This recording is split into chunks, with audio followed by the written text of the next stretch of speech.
Hello friends, सोबत आहे तुमचं राणी या ब्लॉगमध्ये. कसे आहात तुम्ही? आय होप तुम्ही बरेच असायला पाहिजेत आणि बरेच राहा.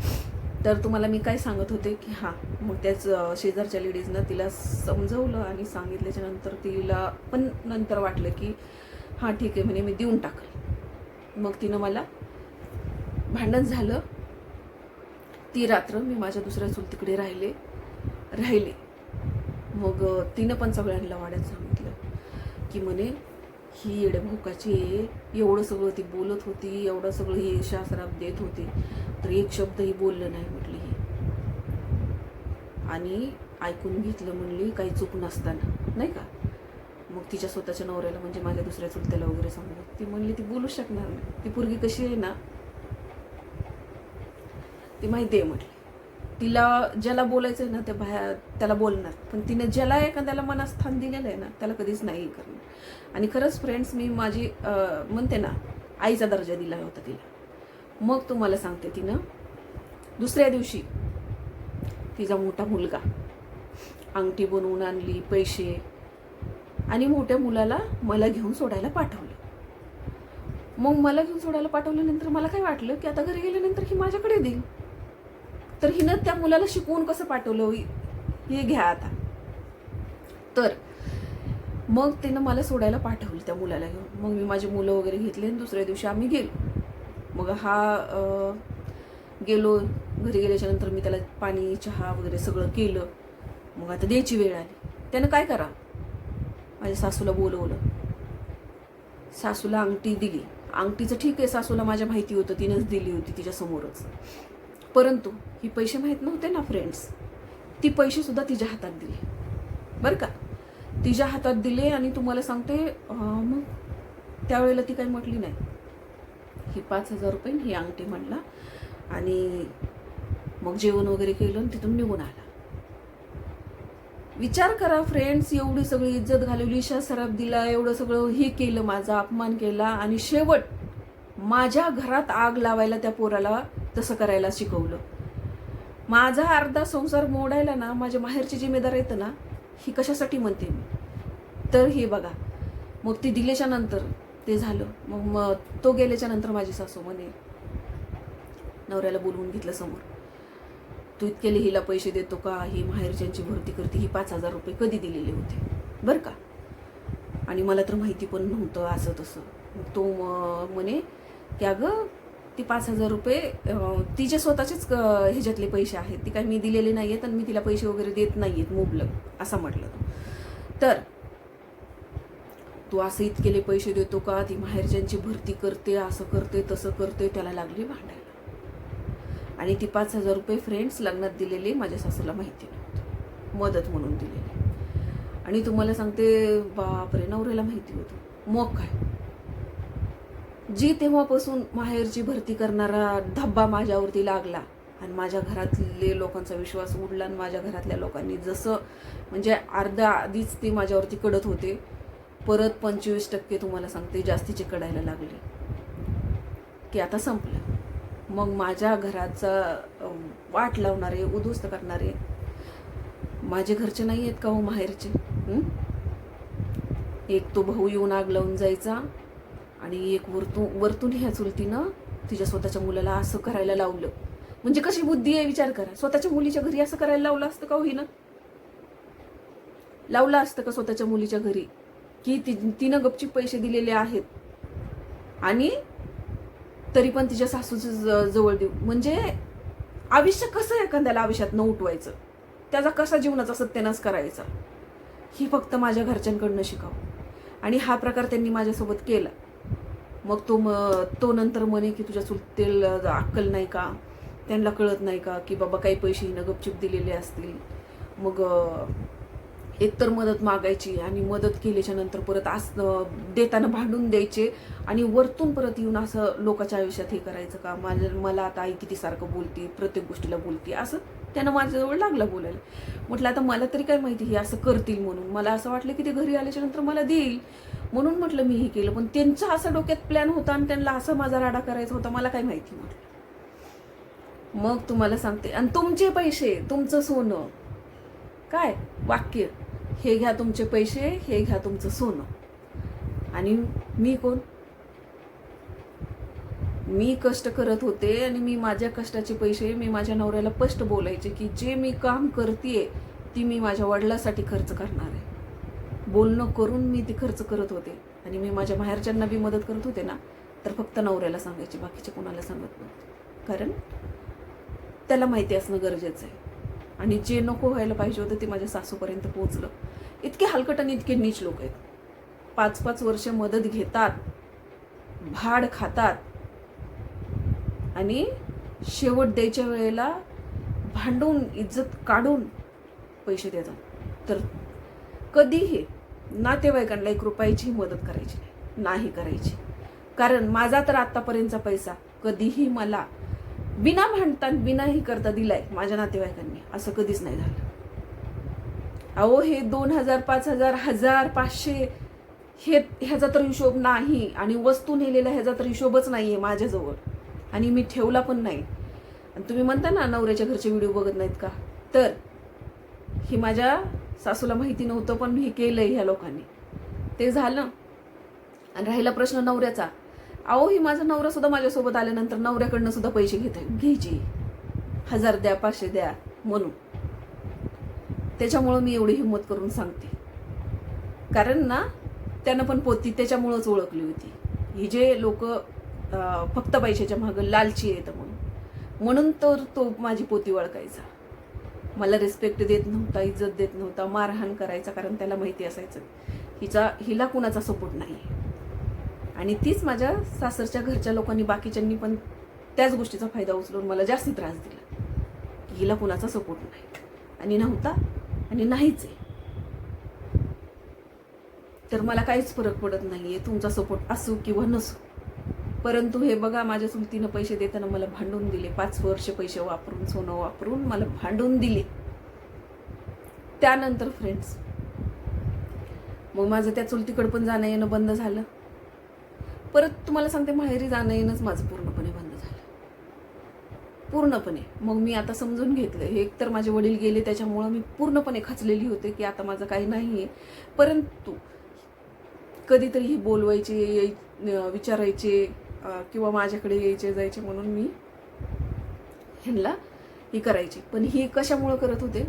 माझ्यापासून त्यांना मदत भेटायची, माझ्यापासून त्यांना फायदा होता, माझ्यापासून पैसे भेटायचे. आणि अजून वरतून काय त्या भांडणामध्ये माझी चुलती काय म्हणे, मीच तर राज्यावर बसवले, मीच तर राज्यावर बसवले, मीच तर एवढं बघून दिले आणि मीच तर सगळं केले. म्हणजे मी राज्यावर बसली म्हणजे मी असा कुठं अंबानीची औलाद आहे ती म्हणून मला ह्यांनी राज्यावरती बसवले. कुठल्या आणि कसल्या राज्यावरती बसवलं ह्यांनी मला? मग तुम्ही राज्यावरती बसवले कशामुळं? तुमच्या फायद्यासाठी, बरोबर की नाही? तुम्हाला पैसे भेटावे, तुम्हाला लागेल त्यावेळेला मदत भेटावी, तुम्हाला सोनं नाणं भेटावं, तुम्हाला कपडा लत्ता भेटावा, तुम्हाला कुठल्या वस्तू पाहिजे असल्या की भेटाव्या, यासाठी तर तुम्ही माझा वापर केला, बरोबर की नाही? असले हलकटणी नीच लोक आहेत. तर मी माझ्या चुलत्यांचं तुम्हाला जास्ती न सांगता हा व्हिडिओ लास्ट आहे.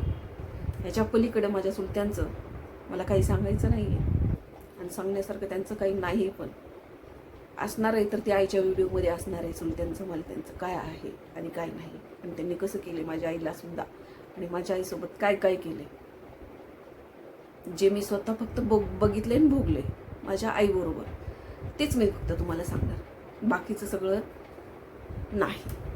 तर असे नातेवाईक असतात आणि नातेवाईक जर तुमच्यापाशी लोभाने आणि पैशाने आकर्षण होत असतील आणि जवळ येत असतील तर अशा लोकांपासून 100 फूट लांब राहावा.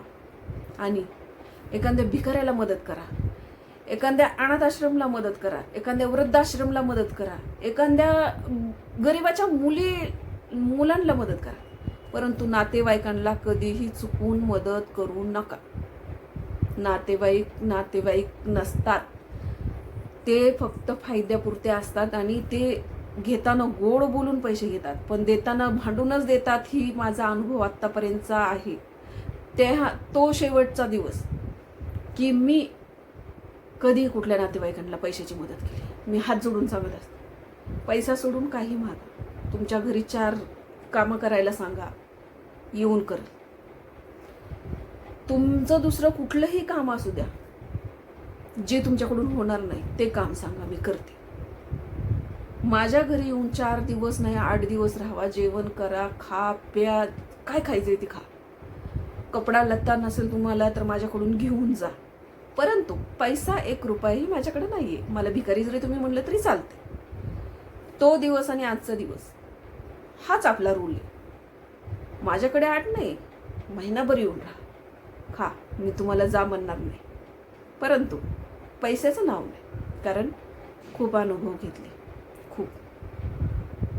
तर पैशाचे लोभी नातेवाईक नीच कुत्र्यांनो, तुम्ही असेच जीभ काढून ही करत राहा, असेच लेकींची भाड खात राहा तुम्ही. आणि ही आता एकीला केले, दुसरीचं सुद्धा वाट लावायला लागले. मी तुम्हाला सांगते फ्रेंड्स, आता ही दुसरीचं सांगण्याचं रिझन सुद्धा तुम्हाला सांगते.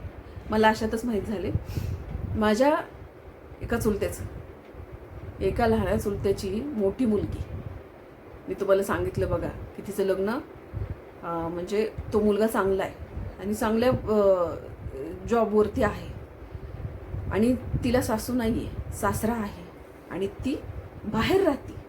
नवरा जॉबला असल्यामुळे नवऱ्याबरोबर राहते. आणि आता हिला आईवडील आहेत, आईवडील चांगले कमवतात, वडील चांगले कमवतात, चांगलं पेमेंट आहे, परंतु मन हलकट मुलींचं माहेरी मदत करायचं. पण घेणाऱ्यांनी कसं घ्यावं, लिकीचं खावं, कसं खावं? भीक लागली का तुम्हाला? तुम्हाला सांगते, त्या मुलीकडनं सुद्धा पैसे घ्यायचे, कपडा लता घ्यायचा, सगळं घ्यायचं. आणि ती आली ना की ह्यांच्याकडे महिना राहते. आणि सासरी फक्त 4 दिवस सुद्धा तिला मुश्किल असतात. आणि डायरेक्ट ती तिकडनं येते ना, जेव्हा ती तिच्या सर्व्हिसच्या गावावरून येते, डायरेक्ट माहेरात येते, ती सासरी राहत नाही. का? गबाळ आणलेलं इथं द्यायचं नसतं का? ते गबाळ माहिती व्हायला नको. तर प्रकार झाला कसा होता तुम्हाला सांगते. नवीन लग्न झाल्याच्या नंतर एक 6 वर्षांनी तिला तिकडे जावं लागलं, सासरी डायरेक्टली, आणि तिकडनं तिच्या गावावर. मग आता परत इकडून घ्यायला जातात. मग घ्यायला पाठवलं. कुणाला घ्यायला पाठवलं? भावाला घ्यायला पाठवलं. आणि तुम्हाला सांगते, सासऱ्याला आता माहिती असन, डाऊट आला असन किंवा त्यानं कधी बघितलं असन, त्यानं बी सगळी बॅग भरून बाहेर निघेपर्यंत काही केलं नाही. बॅग भरून ती असं घराच्या बाहेर पाऊल टाकायला लागले की तिला म्हणलं, थांब 1 मिनिट, बॅग उघड. बॅग उघडली, सगळी खोलून दाखव. बॅग उघडली आणि त्यानं ती उघडलं ना, त्यानं डायरेक्टली चेन खोली, अशी बॅग पालती केली. असे बंडल, 500च्या नोटांचे असे बंडल, बरं का, 2000च्या नोटांचे. त्यावेळेला 2000च्या नोटा चालू होत्या. बंडल पडले, साड्यांच्या मधून पिशवीतून बंडल पडले. त्यानं ते बघितलं, सगळ्याला दाखवलं घरातल्यांना. आणि तिच्या भावाला म्हणला, तू जा, तिला नाही पाठवणार मी, तुझ्या चुलत्याला पाठव, मोठ्या चुलत्याला बोलवून घेतलं. ती सगळी परिस्थिती दाखवली आणि म्हणला, माझं घर लुटायचं काढलंय का तुमच्या भावानी? म्हणलं, लेकीला तुम्ही ह्यासाठी लग्न करून दिलंय का, की माहेरचं घर भरण्यासाठी? म्हटलं. आणि ही माझ्या घरातून ह्याच्या आधी बी मी बघितलेलं होतं म्हटलं, पण मला आता रंगे हात पकडायचं होतं म्हणून मी हे केले म्हटलं. आणि ह्या पोरीनं डायरेक्ट तिकडं जायचं नाही माहेरी, इथंच यायचं आणि इथूनच जायचं म्हटलं. तर तुम्हाला सांगते, नंतर मग पाठवली माहेरी. आणि परत हे प्रकार मला माहिती झाल्याच्या नंतर आश्चर्य वाटण्यासारखं काही नव्हतंच, कारण माझ्यासोबत पण तीच व्हायचं, मी करत होते. परंतु माझा भाऊ माझ्या वडिलाला सांभाळत नव्हता आणि मला माझ्या वडिलासाठी पैशांची गरज लागायची म्हणून मी ती करायची. आणि मी स्वतः ती कमवत होते म्हणून पण मी करत होते. हिचं तसं नव्हतं, ही बसून खात होती नवऱ्याच्या जीवावर. आणि वरतून माहेरी एवढं सगळं चांगलं असताना वडिलाचं, ती माहेरी द्यायची. मग तुम्हाला सांगते, नंतर ह्यांनी प्रकार काय काढला, त्याच्यात बी ऑप्शन काय काढले बघा ना, आई मरणाची छमछना नाचायला लागली, त्या सासऱ्याला शिव्या द्यायला लागली, त्याला काय होतंय, असं करतोय तसं करतोय, सासू गेली मरून आणि ही काय सासू झाला का, आणि आमचीच मुलगी आहे की, असं आहे की काय, तुमची मुलगी भाडखाण्यासाठी आहे तुम्हाला हा. मग काय करायचं, नंतर नंतर ह्यांनी काय केलं माहिती का, ती माहेरी जाणार हा, माहेरचं आणि सासरचं अर्ध अंतर आहे तिथे बोलवायचं, कुणाला ना कुणाला भावाला बोलव, वडिलाला बोलव, कुणाला कुणाला बोलवायचं. मग बरेच दिवस तिनं ती प्रकार केला. बॅग तिकडनं भरून आणलेल्या अर्ध्या इकडं पोचवायच्या आणि थोडी बॅग तिकडे घेऊन जायची. मग त्यात पैसे, वस्तू, साड्या बिड्या जे काय आणलेलं असेल ते सगळं तिकडे पाठवून द्यायचं आधी. असा प्रकार सुरू केला. मग नंतर नंतर जरा काळ उलटून गेल्याच्या नंतर परत तर काय, मग तिने तिकडं जायचंच बंद, डायरेक्ट माहेरीच महिना महिना राहायचं. उन्हाळ्याच्या सुट्ट्यामध्ये जर आली ना, दिपोळीच्या उन्हाळ्याच्या सुट्ट्यामध्ये, तर महिना महिना ती इकडं राहायची. डायरेक्ट आणायला इथून डायरेक्ट आणायला तिथं जायची आणि तिथून घेऊन यायचं. फक्त पैसा बोलताय, फक्त पैसा. तर हिंनी भावाच्याच पुरीची नाही तर स्वतःच्या पुरीची सुद्धा भाड खाल्ली आहे. का नाही खाल्ली का सांगा तुम्ही आता, ह्याच्यावरून सांगा कसले लालची आणि कसले नीच लोक येतं की स्वतःच्या मुलीचं संसार जरी मोडला तरी चालते, पण तिनं आपल्याला पैसा पुरवला पाहिजे. आणि नवऱ्याला तिच्या 75,000 पगार आणि त्याच्यातला बाकी, आता ती दोघंच आहेत आणि ती दोघं खर्चणार किती, खाणार किती, आणि बाकीचा पगार मग सासवायचे पैसे त्याच्याकडनं घेतले. कमीत कमी नाही म्हटले तर 10-15,000 तरी ही प्रत्येक वेळेला येण्यागणी ह्यांना द्यायची. बाकीचं तर मग काही सामान तर मुबलकच असायचं. तर ही त्यांची दुसरी बँक, ही बँक बंद झाली. आता ह्यांनी ही दुसरी बँक, म्हणजे भावाच्याच मुलीचं नाही, स्वतःच्या मुलीचे सुद्धा ही पैसे खातात आणि स्वतःच्या मुलीकडनं सुद्धा अपेक्षा ठेवतात. तर चला, अशा लालचे लोक नसावेत. माझे वडील, बिचारा माझा वडील खरंच हो बिचारा मेला, पण जावायच्या दारात आला पण नाही. आणि जावायला त्यानं कधीही पैसे मागितले नाहीत. मला मागायचे पिण्यासाठी, अशा 5 आणि 10,000 तर कधी नाही. मीच काय त्यांना खर्च केला असं हॉस्पिटलला, तीच फक्त. आणि कपडेला, ते कपडे पण मी घ्यायचे फ्रेंड्स. माझे वडील म्हणजे ते शिवलेले कपडे पीस आणायचे मी. लोनचा कपडा बरं का, कोणाकोणाला माहिती असेल त्यांनी सांगा.